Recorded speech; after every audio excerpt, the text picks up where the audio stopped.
Well, hello. Good morning again. My name is Agnieszka Carpenter, and welcome to Maine Bioscience Day live Q&A session. Today, we're meeting with Dr. Davis-Knowlton from BBI Solutions, and she will do a live presentation, which is really exciting. Jess, do you want to wave? Super exciting. Dr. Knowlton is actually wearing her lab outfit, so you're getting a full experience. Just wanted to say a couple things before we start. The chat function is on, so feel free to say hi, say which schools you're from. We also encourage that you actually have your cameras on, but if you feel, like it's a hard morning, no pressure. And then leave the questions in the chat box, any questions you have for Dr. Davis-Knowlton, whether it be about her everyday job or maybe how she got to where she is. Any questions are encouraged, and we'll be going until 9. So without further ado, I think we're ready, Jess. Good morning, everyone. So I'm Dr. Jess Davis-Knowlton, and I am a researcher at BBI Solutions, which used to be Maine Biotechnology Services, and we're located in Portland, Maine. So a lot of the scientists that you've spoken to are usually in really big research complexes, and they're very obvious. BBI is kind of small, tucked away. There are a lot of scientists that are like that in the city of Portland. So today, what I'm going to show you is how I characterize antibodies, because that's what our company produces, is antibodies in order to visualize and detect various proteins and small molecule targets. So the way we do that is, in terms of characterization, is to take cells out of larger organisms. So in this case, mouse cells, and they can be taken out of the body and then cultured on plastic plates in growth media. And in order to store cells like that, we store them in a liquid nitrogen tank. So I'll show you what that looks like. Just a moment.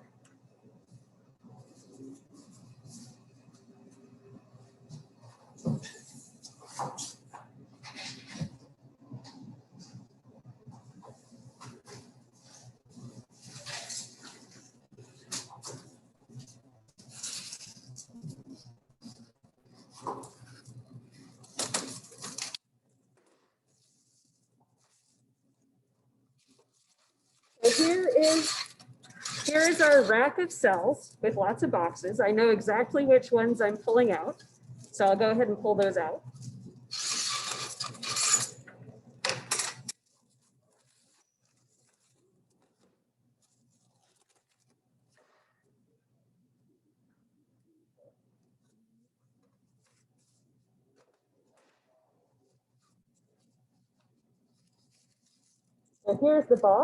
So here's the box full of vials of cells, and the ones I want are right here, these two here.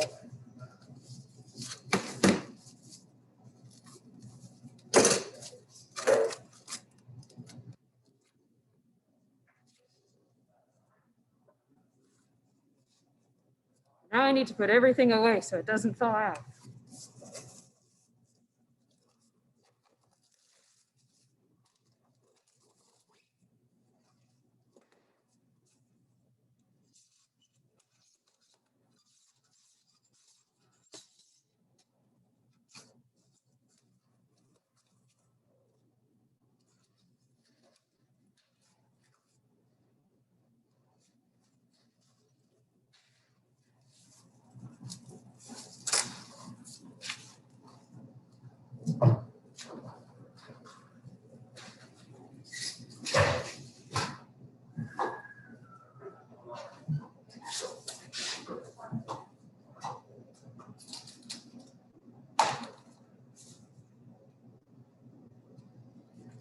All right, we've retrieved our cells from the liquid nitrogen tank. So I'm going to walk you down to the laboratory where I'll show you where our actual culture work and staining work takes place.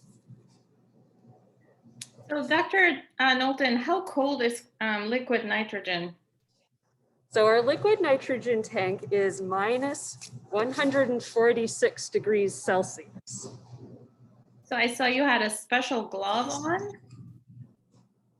That's right. There Yeah. are thermal protective gloves. I can show you those in just a moment. Here they are. Awesome. And Agnieszka, correct me if I'm wrong, but I think those gloves are made here in Maine, right? They are made in Maine. Yes, I recognize them. They're made in Trenton, Maine by a company named Temp Shield. Yeah, but I know that we used the same type of gloves when we were down in Boston. That's where I did my training. I earned my PhD in Boston. My PhD comes from Tufts University, though my research work was done here in Maine. I worked at the Maine Medical Center Research Institute. Good morning, Julie. So this is our culture room. This is Julie. She's one of our other cell culture scientists. Hello. And you can see behind her is our very large incubator filled with culture material. So these are kind of special culture situation where the cells are fed a continuous flow of nutrients. My cell culture is a little simpler. It's just a plastic box essentially, and the cells grow on the bottom. And once the cells have grown for long enough, so the cells stay in that incubator. And the important piece about the incubator is that it is kept at body temperature, 98.6 Fahrenheit or 37 degrees Fahrenheit. 98.6 Fahrenheit in scientific terms, 37 degrees Celsius. And they get lots of CO2 because the cells need some gas exchange as well. So I grow them up in the incubator so that I have enough cells to work with. And then I plate them, oops.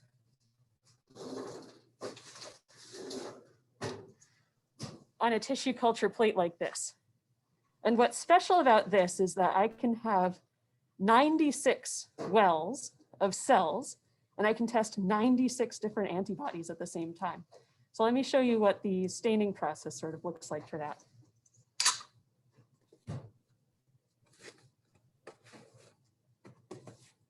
So someone's actually asking, what kind of cells are you working with?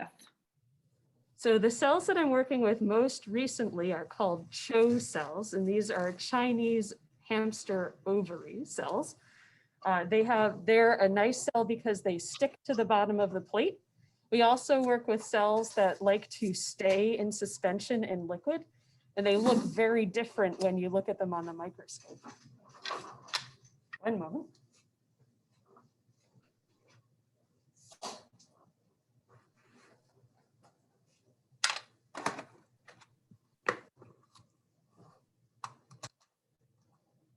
And another question that came is, how long does this process usually take?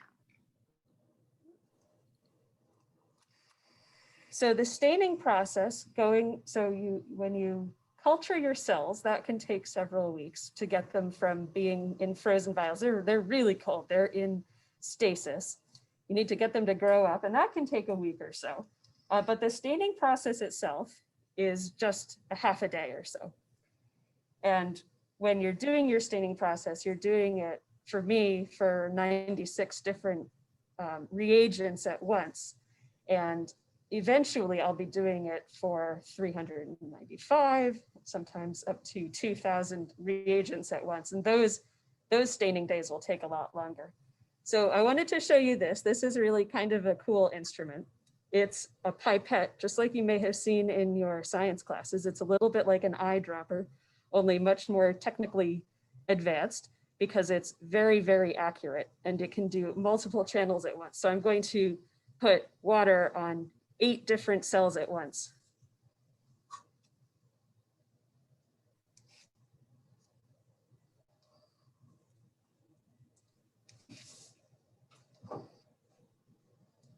That's really cool. We have another question. The question is why hamsters, and how do you get the cells from the hamsters? So the hamster cells are a cell line that has been immortalized for a long time. They have, well, I think that particular one isn't immortalized, but most cell lines that we work with are cell lines that the cells just keep reproducing and reproducing and reproducing. So originally there was an animal that had to be dissected and the cells were disassociated or removed from the specific tissue. But most of the time, those cell lines can be propagated. They can be made to last a really long time without having to harm any more animals. When you need to do research in a full biological system instead of in vitro, so this is in vitro, and if you're doing research in a full biological system, that would be called in vivo. So in vivo research requires a lot more in terms of animal models, and in vitro work, like the work that I do, requires only 1 or 2 animals. And then you have cell lines that last for a really long time after that. All right, so I guess I wanted to show you, this is basically what my bench work area looks like most of the time. And now that we have our plate, we'll walk over to the instrument where we can do the visualization of the staining that we would have been doing. So why do you actually do the staining process? What does it tell you about the cells? So in our particular case, we're not interested really in what is going on in the cells. We are interested in how well the reagent, the antibody that we've developed works. So we try to choose cells where we know that the target we are interested in. So antibodies bind to very specific targets, but we choose cells that we're pretty sure have that target in them. And then we test lots and lots of different antibodies to see if the antibody is working. And if none of the antibodies work, then we have to say, well, maybe these cells didn't have that target after all, and we have to try a different cell line. But usually we are pretty good about picking out the right cell line. So this instrument here is our microscope. I know it doesn't look much like a microscope, but it is. Inside this box is a rotating wheel with 4 different objective lenses on it. So we can look at cells at 4x magnification, 10x magnification, 20 or 40x magnification. So let me pop my plate in and I'll show you a little bit of the data that we derive from this.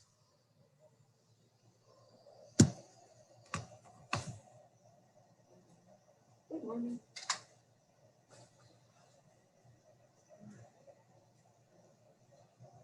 Let me share my screen with you so you can see what I'm doing.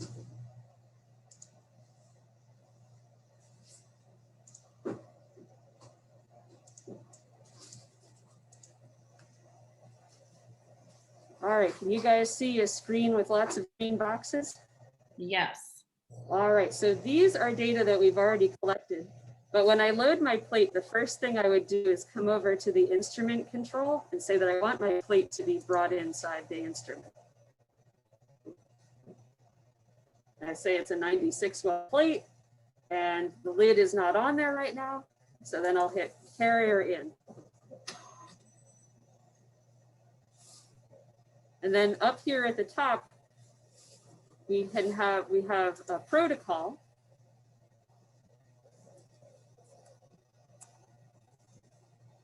And I can select the images and I have lots of control over how bright the lights are for both of the channels that I'm looking at. So I'm looking at a nuclear staining dye and I'm looking at a cytoplasmic staining dye. So this one is going to look blue and this one is going to look green. And I can say that I want to take the picture anywhere in those small wells that I was showing you on the plate. Right now I have it set for this upper right-hand corner. So I'm going to say that's all okay. But the data take a little while to collect. The instrument takes about 10 minutes to collect data from one 96 well plate. So I will show you data that I collected yesterday. So the green squares that I showed you are telling me how intense the green dye was in each of the wells of that 96 well plate. I only filled about half of my plate with cells for that particular experiment. But I can also look at the micrographs, the photographs of the cells themselves. So let's take a look at those. So right away from this image, we can see that there are boxes that are pretty much black. You could see some blue. And then there are a few that are green. So these are the ones where I know right away that there was a successful staining. So let's take a look at one of those.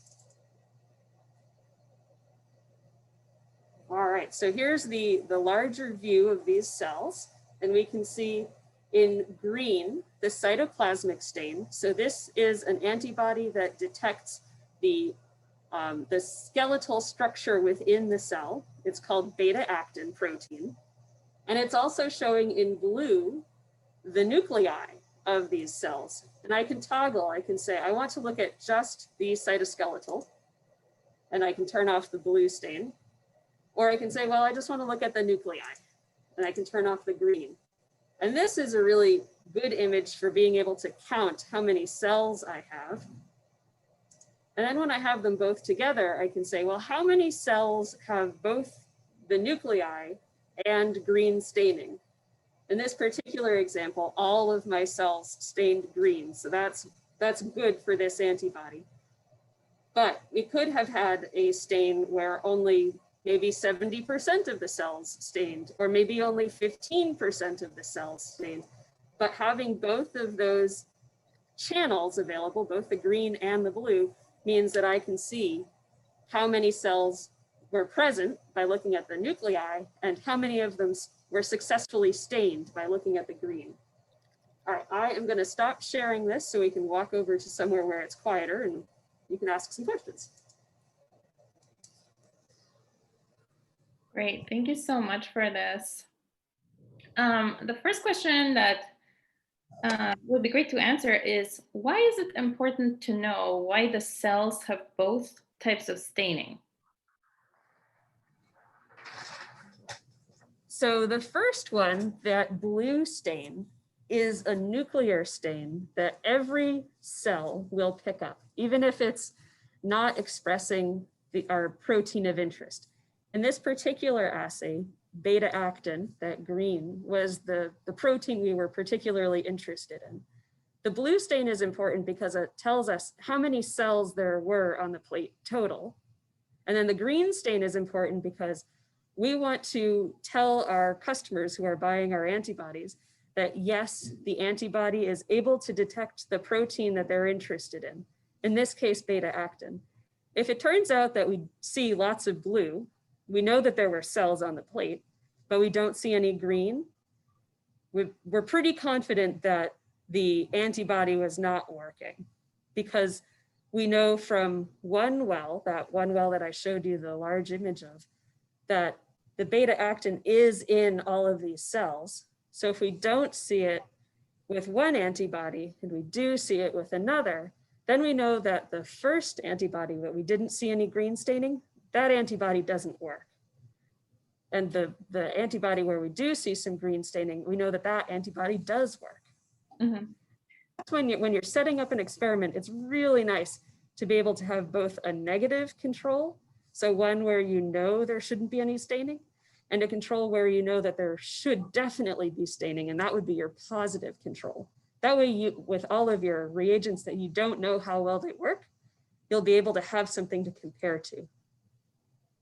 Great, thank you. I wanted maybe to just take one step back, because you know, I think your experiments are super cool, and I just want to make sure that everybody understands. So your company makes antibodies, you sell them to your customers, and what do they do with those antibodies? Why do you do this? So most of our customers are drug developers, and they want to know that their drug is going to reach the part of the cell where it's supposed to go. So we tend to make antibodies that detect drugs or detect something that the drug causes the cell to make. And if So we'll send the antibodies to the customers. The customers will do all of the studies to say, yes, our drug has definitely reached the center of the cell. But in order for the company to know that their drug has reached the center of the cell, they need to be able to see it. So we develop the reagent that lets them see their drug. That's really cool. And you're helping the world, right? And you're helping people who are sick. Well, I think it's important for everybody to understand that these experiments, they really serve a higher purpose. We support the companies that do the medical research. Right. And then another question about hamsters. So why do you use Chinese hamsters versus other types of hamsters? So the Chinese hamster is a much smaller hamster than the typical ones that you would find in the pet shop. They're actually more similar to mice than they are to other types of hamster. And they have been found to have really long-lived cells. So once you isolate the cells from the hamster, they last really nicely in our culture conditions. And the longer the cells last in our culture conditions, the fewer animals we need to dissect, which is always a good thing. Mm-hmm. Okay, another question we have is, what is the best part of your job? I think the best part is that I don't know the answer to the question that I'm asking every time I come in the morning. I can have a really good hypothesis about whether something is going to work the way I expect it to, but I don't actually know until I perform the experiment. And I'm the one who gets to ask the question. So I'm the one who designs the experiment. So I have a good idea of what my question is. And then I have to make sure that the experiment is going to really answer my question. Because you can ask a really good question, but if you design a poor experiment, then you might have lots of data that you don't know how to interpret. So I think that's my favorite part, is that I'm the one who's responsible for the question. I get to ask a new question every day, and then I'm the one responsible for answering that question. Mm-hmm. Is that why you became a scientist? Yes, I took a little bit of a circular path to get here, though. So I had gone to my undergrad. So out of high school, I went to undergrad, and I worked really hard to get into medical school. And I got into medical school. I did 1 year of medical school. But I realized that the type of research that physicians have time for, and they don't have very much time because they're very busy people, is not the type of research that I was very interested in doing. So I took a step back during medical school and worked in a laboratory that studied fruit flies, and rediscovered that I really like to be able to ask basic research questions that I didn't have time for as a medical student, and I would not have time for as a medical doctor. So doing that fly research told me that I should go get my PhD, which is what I've done. And now I'm here with a job that I really, really love. That's great. I think we have time for maybe one more question. And I see a question in the chat. It is, do you follow the scientific method with your experiments? Yes, every day I use the scientific method. So I ask my question, I make hypotheses about what might happen. I make sure that I have controls, my negative and positive controls, to be sure that when I test my unknown reagents, I can make a clear, yes, this one is working, or no, this one is not working. And then I draw conclusions about my reagents, and I set up my next test based on what I've learned from the first one. I also do quite a bit of math. When I'm staining all of my cells, all of my reagents need to be at very specific concentrations. So I'm doing a lot of ratios every day, lots of back of the envelope type calculations. And I find that although I wasn't great at ratios when I was in school, I'm much better at it now that I have to practice it every day. Right, because you have the real life need for it. Exactly. Use it or lose it. Right. And since you're talking about your everyday job, do you have to do a lot of writing as well? So far, I have not done a great deal of writing because the instrument that we are using is very new to the company and we are optimizing what we are doing. But eventually, yes, I will need to write reports. I write a lot of emails to all of the collaborators. And eventually I'll need to write very concise reports that tell the customers exactly what they need to know about the research I've done. Mhm. Okay, I see one more question, so we'll squeeze that in. Have you ever done any dissections on cells that are sick? Yes, so my PhD was studying atherosclerosis or hardening of the arteries. So the cells from those animals and from the human endarterectomy patients, so people who had had surgical removal of plaque, those cells were very sick and they behave very differently from cultured cells that are healthy. Mhm. Okay, so we are out of time, but thank you so much, Dr. Davis-Knowlton. This was fascinating, and I hope our participants enjoyed it. If you're up for another one at 9 a.m., we have Chuck Lebilzik from MMCRI talking about ticks. Thank you so much for being part of Maine Bioscience Day. Have a great day, everyone. Happy Friday. Say hi to Chuck for me. I